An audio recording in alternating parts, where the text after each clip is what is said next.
Hey there, fight fans. Today in this video, former UFC middleweight champion Israel Adesanya has revealed that he wants to beat Alex Pereira to a pulp. I know what I have to do. I'm gonna beat this guy. I can't wait, man. I get emotional when I think about it because I think about the result of what's gonna feel like, the relief, and that's why I get emotional. But I'm gonna fuck this guy up, man. Also, Adesanya called the real reason that led to a knockout in a fight with Alex Pereira. And UFC featherweight champ Alex Volkanovski is confident that Adesanya will finish Pereira exactly in the third round.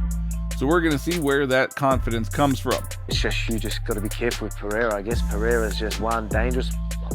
So take a close look. I know you're all watching. You know who you are. I know you're watching. Take a look. Also in this video, everyone probably already knows that the former UFC heavyweight champ decided not to renew his contract with the UFC, believing that he was not being paid enough and became a free agent. However, his search for some new opportunities was not as successful as he had hoped. Francis Ngannou received many offers but never signed with any organization. Despite his success and talent, Francis Ngannou has failed to generate any significant interest in the free agency market, which may indicate he is overvalued. Many fighters began to say that his desire to become a boxing champion was Ngannou's biggest mistake. So we're going to kick things off in order, but before we start the video, I just got one request. Please go ahead and like and subscribe to the channel. Thank you so much in advance. Now, former UFC middleweight champ Israel Adesanya has revealed what he expects from his second fight against Alex Pereira in the main event of UFC 287. I know what to do this time. If I make Pereira bleed, I can finish him off. I want to have a bloodbath. Like I just stepped into the octagon and he's already covered in blood from my elbows. Just beat him half to death, Adesanya stated on his YouTube channel. Now, Adesanya also named the reason that led to the knockout in the previous fight with Alex Pereira, saying, "Pereira's kicks to the leg were fast. When I stepped on the ground after his second strike, I felt a nerve problem. In the second round, I was in control of the fight, but my left leg started to drag a little. I felt strange when I leaned on it. So I ended up against the cage and he hit me more often. He also had problems with his leg, but the nerve affected my movements."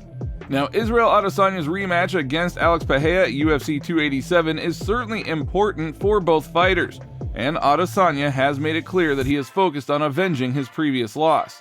Now, while a loss in the fight could be seen as a significant setback for Adesanya, it may not necessarily mean the end of his career.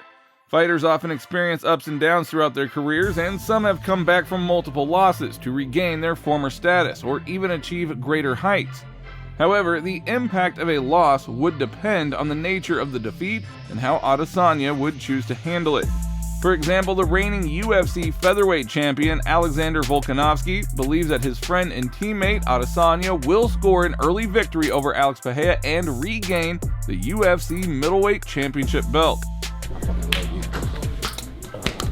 saying, "I think this time the fight will end earlier," he said in an interview. "I think Izzy will finish him in the third round. I don't know why I say round 3, but that's my choice. I really believe that he will win ahead of schedule, and I look forward to it. Obviously, he has something to prove. With the right plan for the fight, he will succeed, and I hope this victory will add to his many highlights." You know, Pereira training with the likes of Glover to share it. And of course, Chuck Liddell, they've been there, done it, got the t-shirt. They know how to get back to the feet. But the element of surprise from Israel Adesanya, he might just catch him. You never know. As I say, this isn't my my official prediction. That's going to come next week. But what do you guys think about it? Feel free to share your thoughts and opinions on the upcoming fight down below. Leave us with your predictions. Exactly who do you think will win and in what round? Now, of course, you can never be 100% sure of the result, but it's fun to do nonetheless. And in the end, let's see which one of you is more accurate in your predictions. Now, moving on.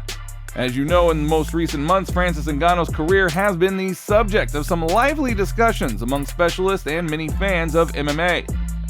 Francis is a big old. Why do I be scared of them? Why I feel even more confident? No, I'm not scared. That's called freedom. Everyone already knows that Ngannou chose not to renew his contract with the UFC, saying that he was not being paid enough, and so he became a free agent. However, his search for new opportunities was not as successful as he had originally hoped. Ngannou received many offers, but he has never signed with any organization. He even agreed to have 2 fights with boxer Deontay Wilder, but that did not attract much attention. So as a result, rumors arose about a possible signing of Ngannou with the PFL, which then raised many questions about his prospects. Very soon, Ngannou will come to us and will fight. I just feel it. All those requirements that the UFC could not fulfill will calmly provide him with the PFL. I am confident that we will be able to meet all of Ngannou's demands, said Dan Hardy, head of PFL fighter relations in Europe. Now, what a shock. What conditions could he actually be talking about? The PFL is a promotion that has the lowest view ratings. Yeah, the Grand Prix winner gets $1 million, but in the offseason, fighters fight for really pennies. So was it worth leaving the UFC? Plus, there is some very weak opposition in the promotion. There is just simply no one to fight Ngannou. So all of this, it looks kind of sad for Ngannou and kind of funny for Dana White. I mean, what if Ngannou still loses? Now, in this situation, it becomes obvious that the image of a super fighter largely depends on the UFC PR machine, which skillfully promotes its fighters.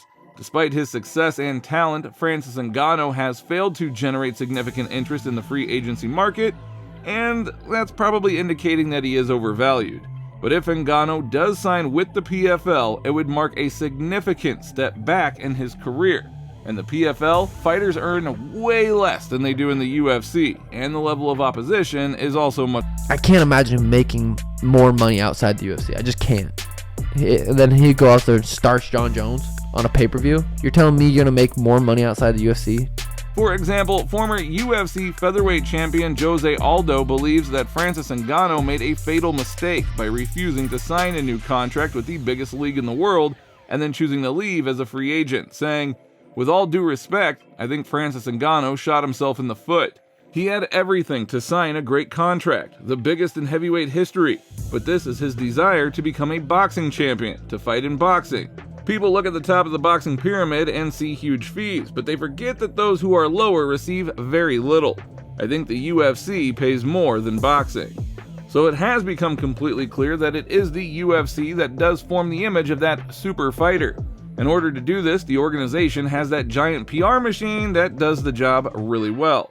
Now, it turned out that Francis Ngannou's personality, well, it's really of no interest to anyone, especially with all of his demands. It does remain to be seen, though, if the UFC president will agree to his return in the organization. Otherwise, the career of the former champ, well, it might just be over. So that is all for today. If you liked the video, don't forget to like and subscribe to the channel because it is very important to us, and thank you all in advance.